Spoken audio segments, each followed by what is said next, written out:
Bismillahirrahmanirrahim.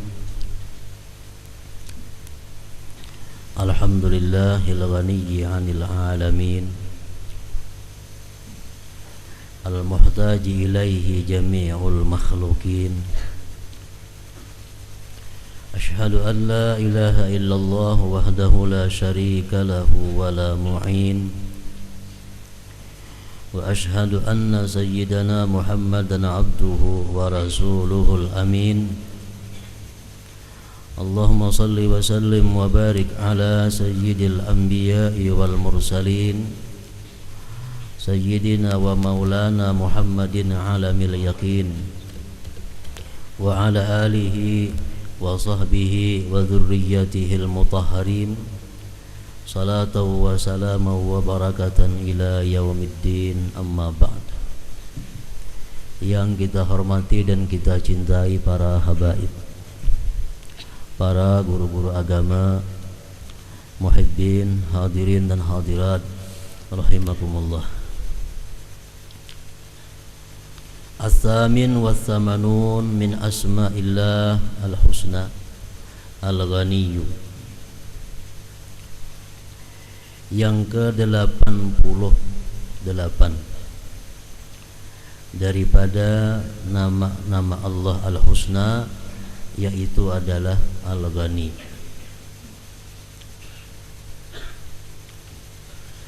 Al-Ghani artinya huwallazi la ta'alluqa lahu bi ghairihi la bi dzatihi wa la bi sifati dzatihi. Dialah yang tidak tergantung dengan selainnya.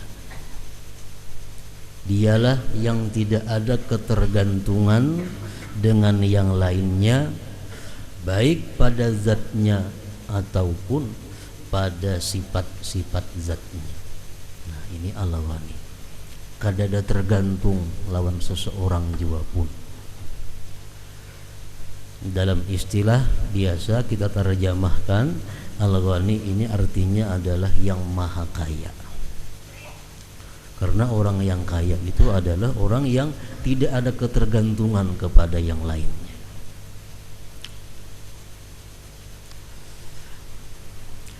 Firman Allah Subhanahu wa taala, A'udzu billahi minasyaitonir rajim. In takfuru antum wa man fil ardi jami'a fa innallaha la ghaniyyun hamid.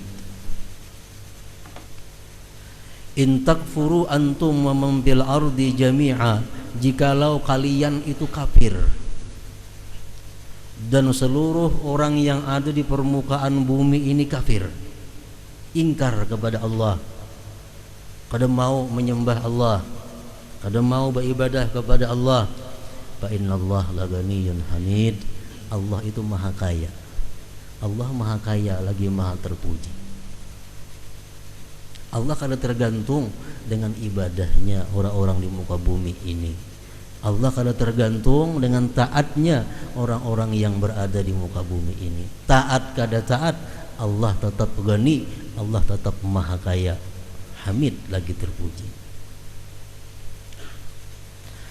Dalam hadis qudsi disebutkan, ya bani Adam, law anna awwalakum wa akhirakum wa jinnakum wa insakum wa saghirakum wa kabirakum wa hurrakum wa abdakum ijtama'u ala ta'ati ma zada dhalika fi mulki mithqala dzarrah wa man jahada fa innama yujahidu li nafsihi innallaha la ghaniyyun 'anil 'alamin. Artinya ujar Tuhan dalam hadis qudsi ini, wahai manusia, andai kata orang-orang yang dahulu dan orang-orang yang kemudian sampai hari kiamat, bangsa jin dan bangsa manusia, yang mudanya, yang tuanya, yang merdekanya, yang budaknya, semuaan itu berkumpul dan menyembah kepadaku, sedikit pun tidak akan menambah kerajaanku. Barang seberat biji sesawi pun tidak menambah kerajaanku. Wa man jahada fa innama yujahidu li nafsihi. Orang-orang yang berjihad melawan nafsunya, orang-orang yang beribadah kepada Allah itu manfaatnya kembali kepada dirinya. Kita sembahyang, manfaat sembahyang kepada kita. Kita puasa, manfaat puasa kembali kepada kita. Kita berzakat, manfaat zakat kembali kepada kita.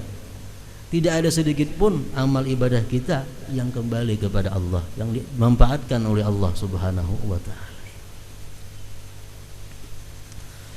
Ya ibadi, law anna awwalakum wa akhirakum wa insakum wa jinnakum qamu fi sa'idin wahid fasa'aluni fa'ataitu kulla insanin mas'alatah ma naqasa dzalika mimma indi syai'a illa kama yanqusul mikhyat idza udkhilal bahar.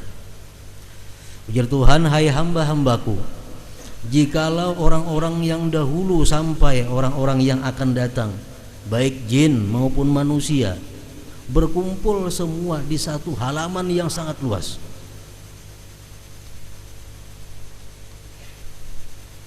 dan semuanya minta kepadaku. Jadi seluruh mulai Nabi Adam sampai hari kiamat berkumpul di satu tempat, semua antum minta kepada Allah macam-macam permintaan. Nah, apa dipinta-pinta? Fa'ataitu kulla insanin mas'alatah, tiap-tiap orang ku beri apa yang dia minta. Manakasa dzalika mimma indi syai'a, tidak mengurangi sedikit jua pun perbendaharaan yang ada di sisiku, ya Tuhan. Melainkan seperti kurangnya jarum yang dimasukkan ke laut, diangkat seapa banyu tak umpat jarum. Nah, saitulah kurangnya perbendaharaan Allah Subhanahu wa taala. Kekayaan Allah kalau dibicarakan, khazainul ard, perbendaharaan bumi, perbendaharaan laut, perbendaharaan langit, semuanya di tangan Allah Subhanahu wa taala. Nah, para muhibbin rahimakumullah, di sini kita apabila kita berdoa kepada Allah Subhanahu wa taala, permohonan kita, doa kita belum dikabulkan oleh Allah, jangan kita beranggapan bahwa Allah Subhanahu wa taala belum ada memiliki stoknya. Minta kepada Allah rezeki yang banyak, ada diberi Allah. Minta ini, ada diberi Allah. Maka Allah kaya, maka Allah sugih. Aku biar minta saim nih, kata diberi, kenapa? Seapa itu artinya di sisi Allah? 100 juta, 1 miliar, kan tidak artinya di sisi Allah. Tapi kenapa aku minta kada diberi? Nah, para muhibbin rahimakumullah, setiap apa yang kita minta kepada Allah Subhanahu wa taala itu kada terlepas daripada 3 perkara. Allah bukan kada memberi apa yang kita minta, asalkan kita minta bujur-bujur. Minta bujur-bujur, minta beradab, mintanya terhormat. Nah, Allah pasti memberikan kepada kita salah satu di antara 3. Pertama, mungkin bisa Allah memberikan apa yang kita kehendaki. Bisa Allah memberikan apa yang kita maksud, apa yang kita kehendaki, diberikan oleh Allah. Cuma waktunya Allah yang menentukan. Kita minta pada hari ini, ya Allah, luaskan rezeki hamba. Itu bisa jadi Allah meluaskan rezeki kita, cuma waktunya pada hari ini. Bisa karena 10 tahun akan datang, bisa 20 tahun akan datang. Ini terserah Allah yang menentukan waktu. Allah kadang menjamin dalam firman-Nya, siapa yang berdoa kepadaku segera kukabulkan, kadang. Yang ada dalam Quran apa? Bila berdoa kepadaku, aku perkenankan doanya. Kapan? Kada tahu. Nah, jadi kita berdoa kepada Allah, minta kepada Allah, pertama itu bisa dikabulkan Allah apa yang kita minta, namun waktunya Allah yang menentukan. Yang kedua, kita minta sesuatu kepada Allah bisa dihurufi oleh Allah. Tetap diberinya, cuma dihurufinya. Dengan apa? Dengan yang lebih baik daripada yang kita minta. Ya Allah, berilah hamba rezeki yang luas, hamba hendak nukar sepeda motor. Ya Allah, berilah hamba rezeki yang luas, hamba hendak nukar rumah. Allah bisa menghurufi ini. Dihurufi Tuhan kayaknya sepeda motor di surga aja, harus pada dalam dunia sepeda motornya. Rumahnya di surga aja kayaknya dalam dunia kada usah berumah. Itu bisa. Tetap dikabulkan oleh Allah Subhanahu wa taala. Namun kaina kita memakainya, kaina kita mengambilnya.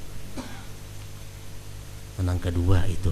Yang ketiga, bila kita berdoa kepada Allah Subhanahu wa taala, doa kita dikabulkan, diterimanya, namun dihurufinya dengan ditolak bala. Ditolak bala. Misalnya kita akan dapat musibah besok hari. Musibah kita ini kira-kira menelan kerugian puluhan juta.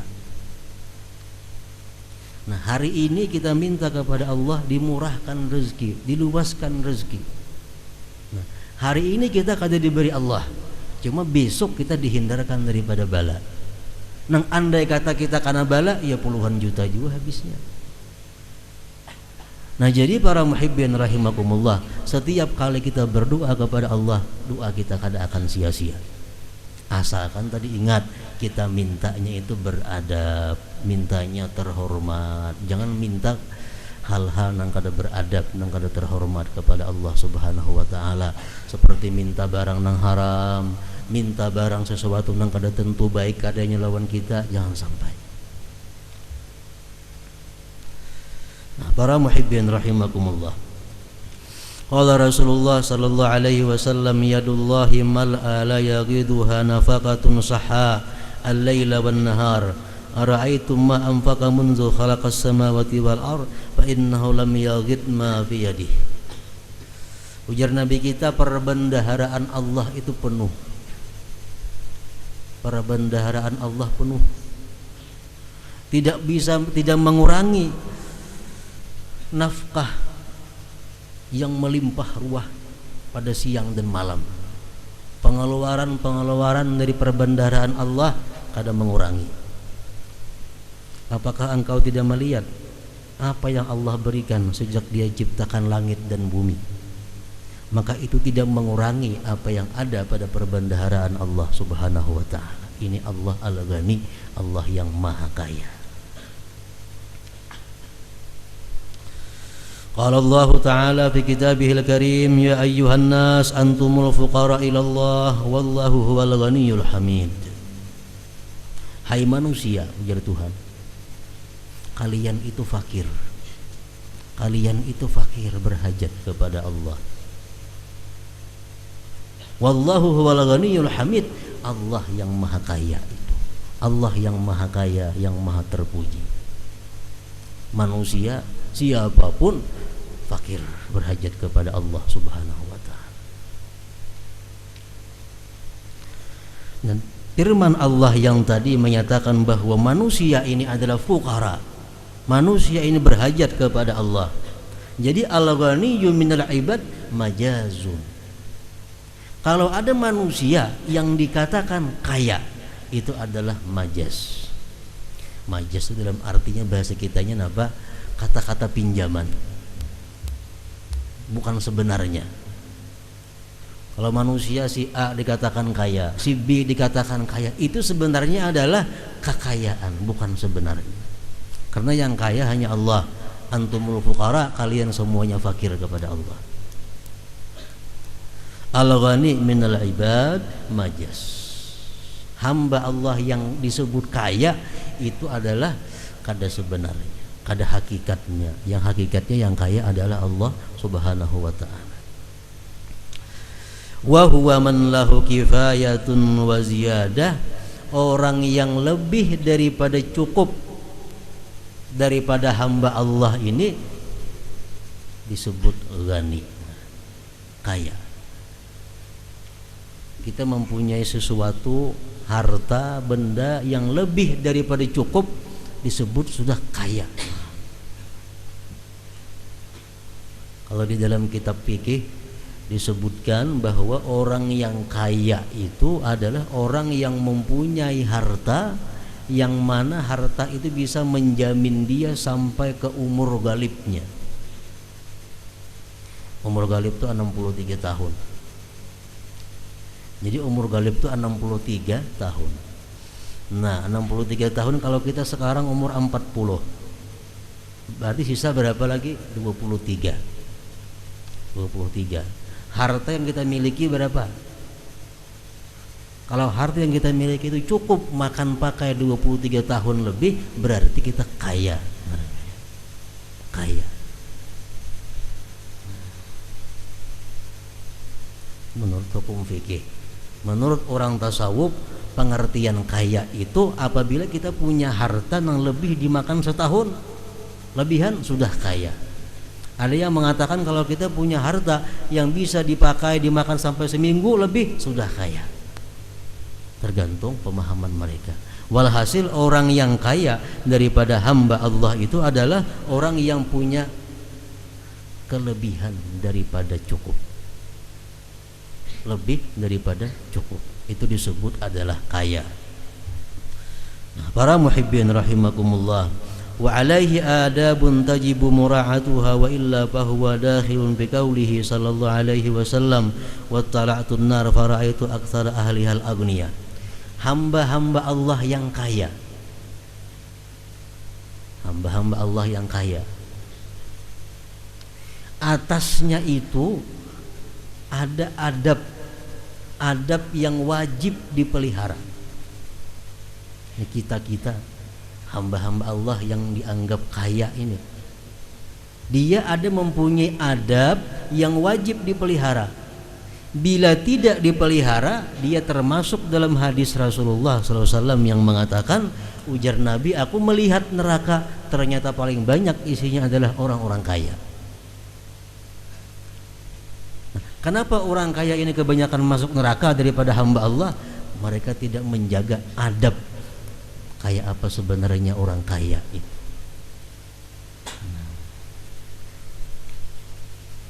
Wa alaihi adabun tajibu mura'atuha wa illa fahuwa dakhilun bi qaulihi sallallahu alaihi wasallam wa tala'tun nar fara'aitu aktsara ahliha al-aghniya.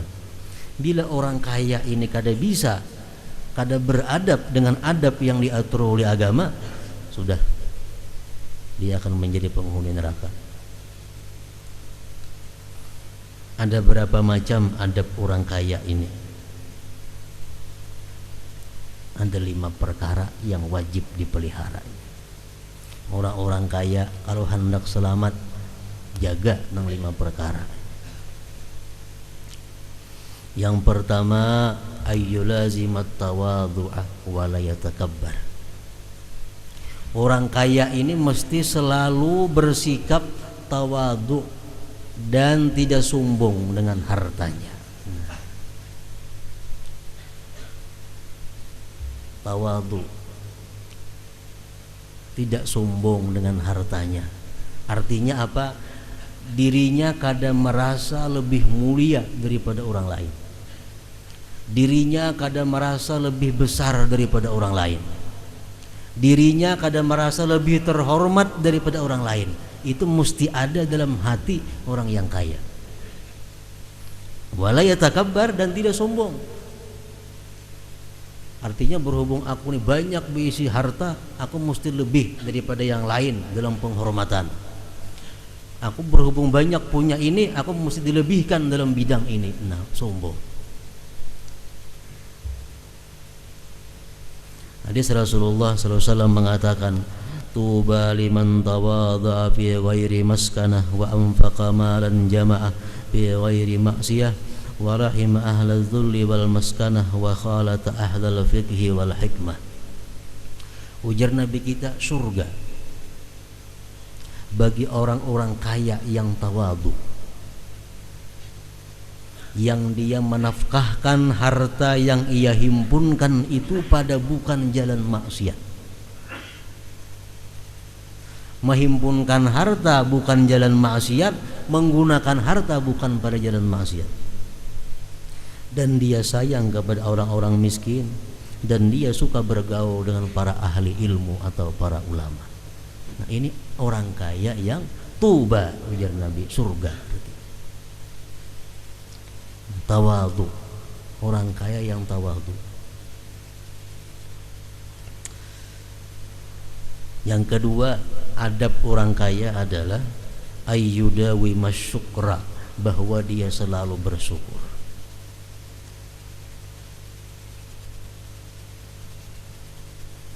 Al-Quran sudah mengancam kepada orang-orang yang banyak dapat nikmat Allah nih.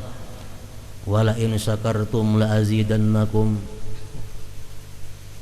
Jikalau kamu syukur, aku tambah. Tapi wala in kafartum, jika kalian kafir, jika kalian menggunakan ini harta benda kepada maksiat, inna azabi lasyadid, azabku sungguh pedih. Jadi orang yang kaya ini adabnya yang kedua adalah selalu bersyukur kepada Allah Subhanahu wa taala. Pengertian syukur itu macam apa? Ada 5 perkara sehingga orang itu berhak disebut syakir, orang yang syukur. Bila dalam diri kita ini terhimpun 5 perkara, sesudah mendapat nikmat dari Allah, kita ngarannya syukur. Contohnya, kita dapat duit 100.000 rupiah. Ini wajib disyukuri. Wajib disyukuri. Kayak apa cara mensyukuri duit yang 100.000 ini? Ada 5 perkara. Pertama, kita mengetahui bahwa duit 100.000 ini yang memberikan adalah Allah Subhanahu wa taala. Ini duit yang sampai ke tanganku 100.000 ini yang memberikan Allah Subhanahu wa ta'ala. Itu yang memberikan. Ini mesti diketahui. Jangan sampai kita terdinding oleh perantara-perantara ini. Nah, kita mengetahui memberi ini hakikatnya adalah Allah. Satu. Yang kedua, kita gembira. Kita gembira bukan dengan 100.000 itu, kita gembira dengan Allah yang memberikan kita. Aku syukur, aku gembira, aku diberi Allah. Allah yang memberi, siapa kada gembira? Allah yang memberi, gembira hati kita. Gembira lawan 100.000 Allahnya kah? Lawan Allahnya gembira. Nah, gembira kepada Allah karena dapat 100.000 tadi. Yang ketiga, qasdul khair wassalah li nafsih wa li kaffatil muslimin. Duit 100.000 ini sudah ia niatkan di dalam hatinya untuk kebaikan, baik dirinya atau untuk kaum muslimin. 100.000 dapat hari ini, dalam hati sudah ada tak?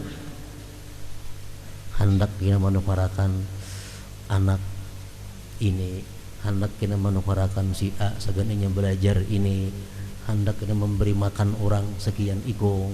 Nah, sudah niat dalam sudah ada qasdul khair wassalah li nafsihi wa li sa'il muslimin. Yang ketiga, izharu syukri bil lisan, menampakkan syukur dengan lisan. Baik alhamdulillah kah dimuntung ini, atau asyukru lillah kah dimuntung, pokoknya kalimat-kalimat yang menunjukkan syukur kepada Allah. Yang kelima, yang terakhir, penggunaan duit ini adalah di jalan yang diridai oleh Allah Subhanahu wa ta'ala. Sakada-kadanya duit ini kada digunakan untuk yang dilarang oleh Allah Subhanahu wa ta'ala. Nah, bila kita kawal 5 hal itu, kita mensyukuri duit yang 100.000 tadi ngarannya. Bila kada syukur. Nah, itu syukur. Nah, orang yang kaya, yang bergelimang dengan nikmat Allah, rumah mewah, semuaan serba ada, ini orang kaya, dituntut syukur. Selalu bersyukur kepada Allah Subhanahu wa ta'ala. Bila kada bersyukur, ya tadi, inna azabi lasyadid. Yang ketiga, adabnya orang kaya itu supaya selamat, ayyaskhwa bimalihi wa la yabkhal. Dia pemurah dengan hartanya dan tidak kikir. Si kaya ini pemurah dan kada kikir. Ujar Nabi kita, al jannah darul askhia. Surga itu adalah negerinya orang-orang yang pemurah.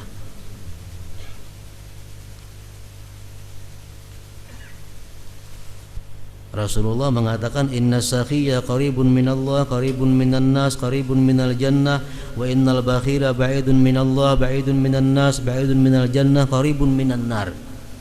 Orang pemurah itu dekat dari Allah, dekat dari manusia, dekat dari surga. Orang yang bakhil itu jauh dari Allah, jauh dari manusia, jauh dari surga, dekat neraka. Arti pemurah itu macam apa? Orang kaya itu disebut pemurah. Nah ini nang perlu. Orang kaya nang kada pemurah itu dihukum oleh Allah, hukumannya berat.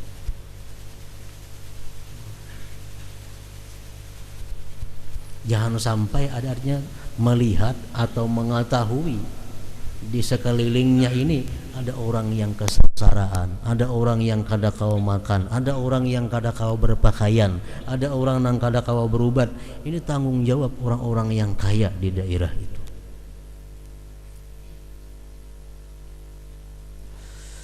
Rasulullah mengatakan ta'amul jawad dawa wa ta'amul bakhil da. Artinya apa? Makanan orang yang pemurah itu adalah obat. Kalau orang nih pemurah besaruban lawan kita, lakasi itu laki. Makanan di rumah itu semua adalah obat untuk kita.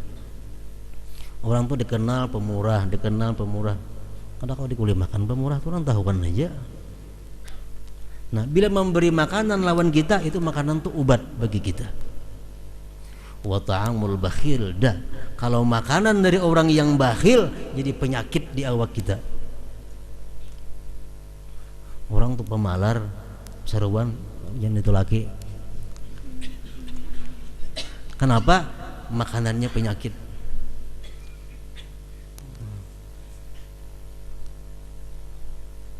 Itu hadis Nabi mengatakan ta'amul bakhil da. Makanan yang diberikan oleh orang yang bakhil itu adalah penyakit dalam awak kita. Penyakit apa? Penyakit yang mengganggu ruhani kita kepada Allah Subhanahu wa taala. Bukan penyakit jasmani. Apa kita makan orang bakhil bebisul awak, bukan itu maksudnya. Cuma hati kita jadi malas beribadah, hati kita jadi cinta kepada dunia. Kenapa? Karena makanan dari orang yang cinta kepada dunia.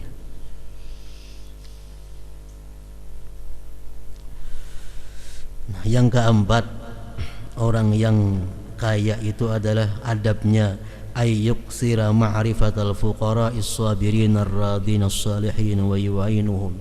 Bahwa orang kaya ini mesti banyak kenal dengan orang-orang fakir yang sabar, yang ridha, yang saleh. Wa yu'inuhum, dan membantu mereka. Jadi orang kaya cari siapa-siapa ada orang fakir, nang orangnya saleh, orangnya ridha dengan Allah Subhanahu wa taala, orangnya sabar. Nah, orang fakir seperti itu perlu dibantu. Kenapa? Sebabnya karena kita membantu orang fakir nang macam itu, kita berinya makan, dimakannya makanan kita, awaknya jadi kuat, dibawanya sembahyang, dibawanya beribadah, dibawanya membaca Quran. Tak empat kadang kita memberi makan kepada inya. Nah, banyak-banyak kenal lawan orang fakir. Tapi orang fakirnya kada sembarang fakir. Fakir nang sabirin, nang radin, nang salihin. Rasulullah SAW bersabda, aksiru ma'rifatal fuqara wattakhidhu indahumul ayadiya fa inna lahum daulah idza kana yaumul qiyamah qila lahum unzuru man at'amakum kisrah aw saqakum syarbah aw kasakum thawba fakhudhu biyadihi summa mdu bihi ilal jannah. Ujar Nabi kita, banyak-banyaklah kalian kenal lawan orang-orang fakir. Fakir nang macam tadi takrifnya, kriterianya orang fakir nang salih. Banyak-banyak kenal kepada mereka dan banyak-banyak berjasa kepada mereka. Ujar Nabi kita, banyak-banyak berjasa kepada orang fakir yang saleh. Karena ujian Nabi, mereka punya kekuasaan, mereka punya daulah. Ujar sahabat, wahai Rasulullah, apa itu artinya daulah?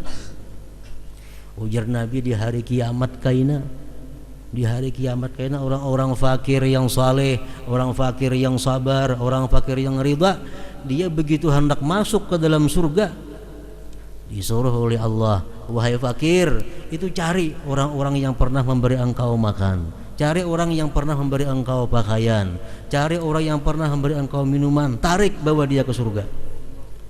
Nah ini maksudnya ujar Nabi kita, banyak-banyaklah kenal lawan orang fakir dan banyak-banyak berjasa kepada mereka, orang fakir yang salih tentunya tadi. Nah ini adabnya orang kaya, supaya selamat kekayaannya itu kadang membawa dia kepada neraka, na'udzubillah min dzalik. Yang kelima, an la yulhiyahu ghinahu an dzikrillah wa la yajurrahu ila ma'siyatillah. Yang terakhir, adabnya orang kaya itu adalah jangan sampai kekayaannya itu melalaikan dia daripada zikrillah. Sembahyang, jangan sampai karena kekayaannya sembahyang tak keluar waktunya.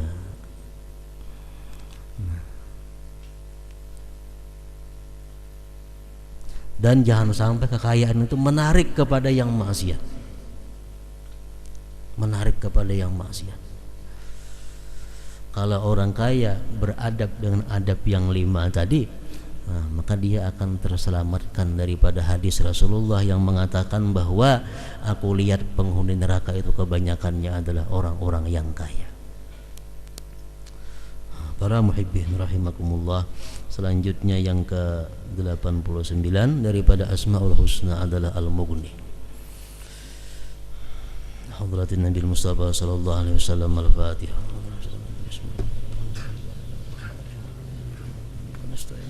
Mustaqim Shiratal ladzina an'amta 'alaihim ghairil maghdubi 'alaihim waladdallin. Asyhadu an la ilaha illallah wahdahu la syarika lah.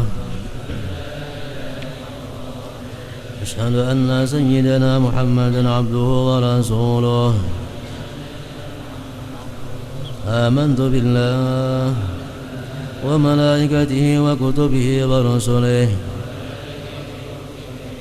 wal yawmil akhir wa bil qadari khairihi wa syarrihi. Sadaqallah wa sadaqa rasuluh.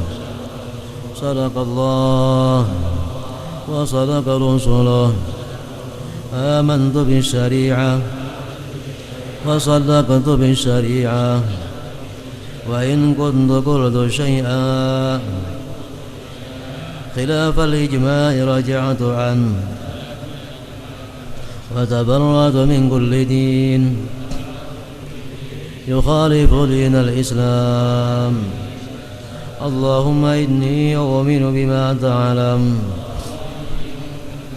أنه الحق عندك وأبلغ إليك مما تعلم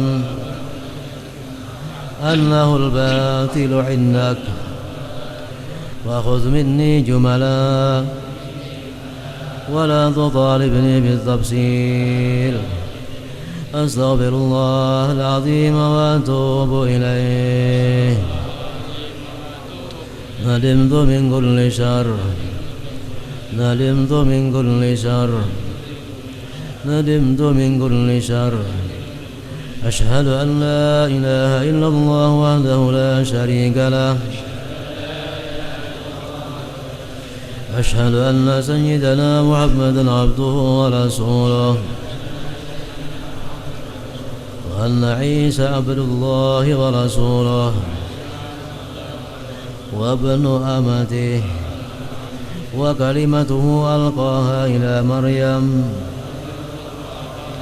وروح منه وأن الجنة حق والنار حق وأن كل ما أخبر به رسول الله صلى الله عليه وسلم حق وأن الساعة آتية لا ريب فيها وأن الله يبعث من في القبور. أشهد أن لا إله إلا الله وحده لا شريك له. أشهد أن سيدنا محمدا عبده ورسوله. لا إله إلا الله أفني بها عمري. لا إله إلا الله أدخل بها قبري. لا إله إلا الله أخلو بها وحدي. لا إله إلا الله ألقى بها ربي. لا إله إلا الله قبل كل شيء.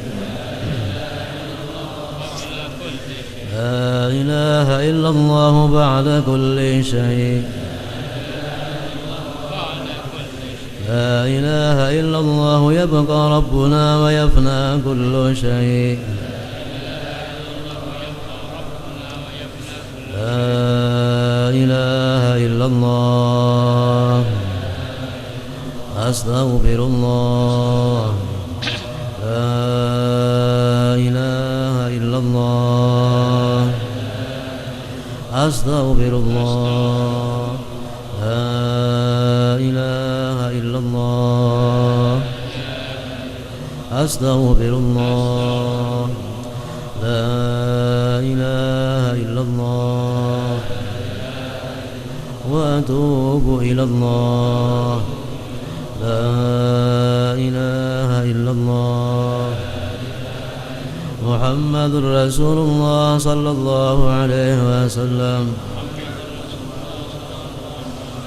فيا أيها الرجل منه شفاعة صلوا عليه وسلموا تسليما.